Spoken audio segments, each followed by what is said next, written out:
ඔබ සියලු දෙනාට ජේසු පිහිටයි.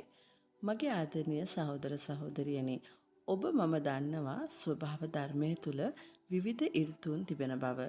ඉතින් අපගේ ජීවිත තුලත් හැම වසරකම විවිධ වූ ඍතුන් හරහා අපිට යන්නට වෙනවා.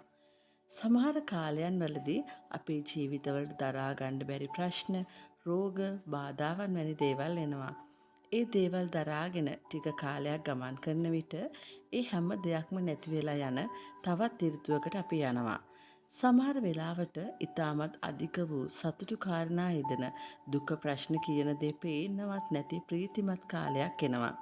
ඒ විදියට අපේ ජීවිත ඉදිරියට උන්වහන්සේ ගෙන යන විට අපේ ජීවිතවලට බයක් දැනෙන්නේ නැහැ.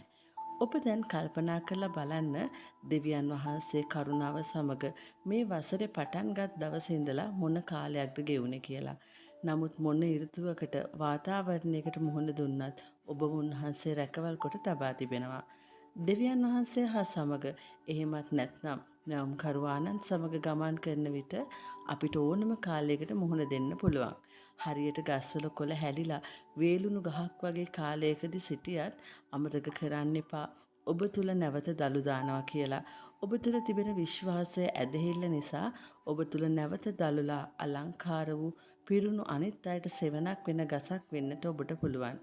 ඉතින් මගේ සහෝදර සහෝදරියනි, දෙවියන් වහන්සේ තුල විශ්වාසයෙන් උන්වහන්සේ හා සමග ඔබට එන ඕනම ඍතුවකට මුහුණ දෙන්නට ශක්තිය ලැබේවා. ඔබට ජේසු පිහිටයි.